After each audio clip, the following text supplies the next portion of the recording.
Hello बच्चों, आपका स्वागत है अपने इस YouTube channel Rohit study GS में। आज हम देखेंगे क्लास 10th के आपदा प्रबंधन के चैप्टर नंबर 4। जिस चैप्टर का नाम है जीवन रक्षक आकस्मिक प्रबंधन। ठीक है। जीवन रक्षक आकस्मिक प्रबंधन क्या, यानी जीवन को बचाना ही क्या कहलाता है? जीवन रक्षक आकस्मिक प्रबंधन। चलिए, इसमें पहला क्वेश्चन है, जीवन रक्षक आकस्मिक प्रबंधन है क्या? किसी का जीवन बचाना ही जीवन रक्षक आकस्मिक प्रबंधन कहलाता है।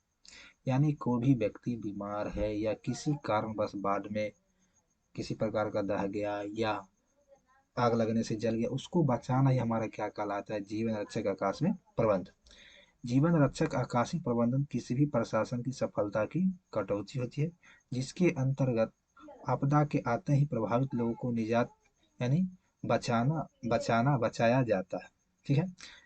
मान लीजिए आपदा में किसी कारणवश व्यक्ति दुर्घटनाग्रस्त हो जाते हैं, यानी चोट लग जाते हैं या जल जाते हैं, तो उसको बचाना ही हमारा क्या कहलाता है? जीवन रक्षक आकस्मिक प्रबंधन। जैसे बाढ़ के समय डूबते हुए व्यक्ति को बचाना आकस्मिक प्रबंधन।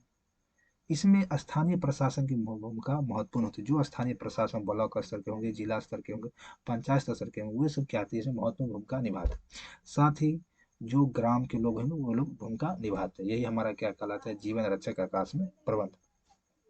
चलिए, अगला क्या है, प्राथमिक उपचार के लिए कौन कौन सी वस्तु आवश्यक है? प्राथमिक उपचार, जो किसी व्यक्ति को प्रथम बार उपचार के लिए क्या क्या चीज आवश्यक है? प्राथमिक उपचार के लिए हमें निम्न वस्तु आवश्यक है, जैसे साबुन, कैंची, टेप, मलहम, पट्टी, कीटनाशक दवा, थर्मामीटर, बैंडेज, एंटासिड, ओआरएस का घोल, रुई, डेटॉल, दस्ताना, कैंची, ये सब हमारे क्या है? प्राथमिक उपचार के लिए वस्तु। मान लीजिए किसी व्यक्ति को चोट लग जाएगा, तो वहां पर हम क्या करेंगे?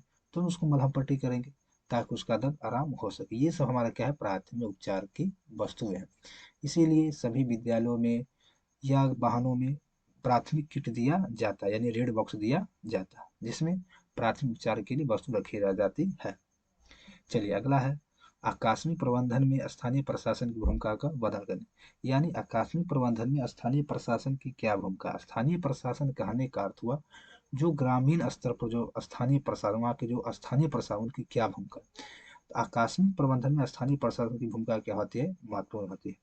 आपदा के समय राहत शिविर का निर्माण कराना। यानी मान लीजिए बाढ़ आ गया, तो बाढ़ आ गया तो क्या जान माल रहने की व्यवस्था नहीं, तो उसको लिए क्या करेंगे? किसी खाली जगह पर क्या करेंगे? व्यवस्था लगाएंगे, शिविर यानी रहने की व्यवस्था कराएंगे। प्राथमिक उपचार की व्यवस्था लगाएंगे। मान लीजिए किसी व्यक्ति को किसी प्रकार का बीमारी हो जाए, उसको उपचार के लिए क्या करेंगे? प्राथमिक उपचार लगाएंगे। एम्बुलेंस की व्यवस्था कराएंगे, डॉक्टरों की व्यवस्था कराएंगे, अग्निशामक यंत्र की व्यवस्था कराएंगे, भोजन इत्यादि की क्या कराएंगे? व्यवस्था करेंगे। इस प्रकार राहत सामग्री को पहुंचाकर आपदा प्रबंधन को सरल तथा सहज बना सकते हैं। ये सब कौन करते हैं? स्थानीय प्रशासन महत्वपूर्ण भूमिका निभाते हैं। ठीक है। चलिए, अगला है, आग लगने की स्थिति में क्या प्रबंधन करना चाहिए? मान लीजिए आग लगे। आग एक प्राकृतिक मानवीय आपदा दोनों है। यानी जंगलों में जब आग लगता है, दो सूखे पेड़ आपस में टकरा तो प्राकृतिक आपदा, मानवीय आपदा किसी कारणवश आग लग जाता है मानव की गलतियों से, तो वो मानवीय आपदा हो। आग लगने की स्थिति में फंसे व्यक्ति को पहले बाहर निकालना चाहिए। ठीक है। और अस्पताल में क्या करना चाहिए? उसको भर्ती कराना चाहिए। प्राथमिक उपचार के लिए ठंडा जल या बबड़ लगाएंगे। आग बुझाने के लिए बालू, मिट्टी, जल व्यवस्था कराएंगे। उसके अलावा अग्निशामक यंत्रों को बुलाएंगे। इस प्रकार आप क्या कर सकते हैं? आग लगने की स्थिति से प्रबंधन पा सकते हैं। मान लीजिए किसी गांव घर में आग लग जाते हैं, तो सबसे पहले व्यक्ति क्या करते हैं? जो भी आदमी घरों में है उनको क्या करते हैं? बाहर निकालते हैं।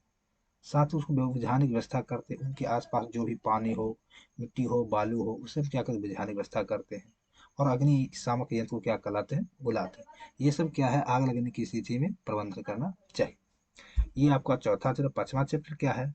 आपदा काल में वैकल्पिक संचार व्यवस्था। आपदा काल में वैकल्पिक संचार व्यवस्था। देखिए, सामान्य संचार व्यवस्था को बाधित होने के कारण अगला क्वेश्चन है। यानी क्वेश्चन से पहले सुनिए चैप्टर क्या है। आपदा काल में वैकल्पिक संचार व्यवस्था, यानी आपदा के समय हमें कौन कौन से संचार व्यवस्था काम करते हैं। जैसे आपका रेडियो है, टेलीविजन है, मोबाइल है, वॉकी टॉकी है, दूरसंचार, ये सब आपदा के समय काम करती है। सामान्य संचार व्यवस्था को बाधित होने के कारण क्या है? माने हमारा कभी कभी मोबाइल में नेटवर्क नहीं रहता है, या किसी कारणवश आप किसी से बात नहीं कर पाते, यानी ये सब संचार बाधित हो जाता है। इसके बाधित होने के निम्न कारण, पहला है केबल तार का टूट जाना, यानी उसका जो केबल तार एक दूसरे जुटा हुआ है टूट जाएगा तो आपका संचार व्यवस्था क्या हो जाएगा, बाधित हो जाएगा। दूसरा है बिजली की आपूर्ति नहीं होना, यानी बाधित में बिजली नहीं रहेगा, संचार व्यवस्था काम नहीं करेगा। संचार भवनों का ध्वस्त हो जाना, जहाँ संचार भवन है वो ध्वस्त हो जाएगा तो काम नहीं करेगा। अगला है ट्रांसमिशन टावर का ध्वस्त हो जाना, जहाँ ट्रांसफार्मर लगा हुआ है, यानी जो संचार व्यवस्था लगा हुआ होगा टूट जाएगा, इससे हमारा क्या होता है, सामान्य संचार व्यवस्था बाधित हो जाता है। ये सब हमारा क्या है, सामान्य संचार व्यवस्था बाधित होने के कारण। ठीक है, चलिए अगला है प्राकृतिक आपदाओं में उपयोग होने वाली किसी एक वैकल्पिक संचार माध्यम की चर्चा करें। यानी प्राकृतिक आपदाओं में कौन कौन से संचार उपग्रह प्रयोग किए जाते हैं। तो प्राकृतिक आपदा में रेडियो संचार वैकल्पिक संचार है। प्राकृतिक आपदा में कौन, रेडियो संचार वैकल्पिक संचार है, जिसमें इलेक्ट्रॉनिक मैग्नेट एवं एंटीना द्वारा एक स्थान से दूसरे स्थान तक विक्षोभ किया जाता है। यानी जो हमारा रेडियो संचार है उसमें क्या होता है, एक इलेक्ट्रॉनिक मैग्नेट होता है जिसको एंटीना के माध्यम से एक स्थान से दूसरे स्थान तक संपर्क में रखा जाता है। रेडियो तरंग निम्न, उच्च और अत्यधिक फ्रीक्वेंसी हो सकती है। रेडियो रिसीवर को किसी खास फ्रीक्वेंसी पर रखकर संकेत प्राप्त कर सकते हैं। यानी आप लोग पहले तो लोग बहुत रेडियो से माध्यम से संचार सुनते, अब सब मोबाइल हो गया, डिजिटल जमाना हो गया, तो लोग उतना रेडियो का उपयोग नहीं करते। ये क्या है रेडियो, रेडियो तरंग क्या है, इसमें क्या होता है, उच्च का फ्रिक्वेंसी निम्न भी हो सकता था, उच्च भी हो सकता है, अत्यधिक भी हो सकता है। उसको क्या करते थे, किसी खास, मान लीजिए आप 104 फ्रिक्वेंसी पर रखिएगा, हो सकता है आपका पटना धर सके। अगर 106 रखिएगा, जिसका जो फ्रीक्वेंसी होगा तो दिल्ली धरेगा, आपका दिल्ली से समाचार आएगा, लखनऊ से आएगा, मुंबई से आएगा। तो एक खास फ्रीक्वेंसी हो तो उस पर आप रख कर सकते हैं। लंबी दूरी के लिए ऊंची तरंग की फ्रीक्वेंसी का प्रयोग किया जाता है। मान लीजिए लंबी दूरी, आप मान लीजिए बिहार से हैं, अब मुंबई धराना तो उसके लिए उच्च फ्रीक्वेंसी चाहिए, बिहार से है और पटना धराना है तो आपको कम फ्रीक्वेंसी की व्यवस्था होगी। तो ये हमारा क्या है, प्राकृतिक आपदा में उपयोग का एक वैकल्पिक संचार माध्यम। कोई आदमी आप मोबाइल पर भी लिख सकते, कोई दिक्कत नहीं, उपग्रह संचार में भी लिख सकते। इस पर क्या रहता है, प्राकृतिक आपदा में उपयोग होने वाले किसी एक वैकल्पिक संचार माध्यम की चर्चा करें। तो हमने यहाँ पर आपको रेडियो संचार के बारे में बताया, फिर आगे हम बताएंगे उपग्रह संचार क्या है, हेम रेडियो क्या है, सबके बारे में एक करके बताएंगे। अगला है निम्नलिखित पर नोट लिखिए। पहला है कि हेम रेडियो एमेच्योर क्या है, दूसरा है उपग्रह संचार क्या है, इस सब के बारे में हम कल चर्चा करेंगे। और उसके बाद एक और चैप्टर है, छठा चैप्टर, उसको भी चर्चा कर लेंगे। इस तरह से हमारा क्या हो जाएगा, आपदा प्रबंधन समाप्त हो जाएगा।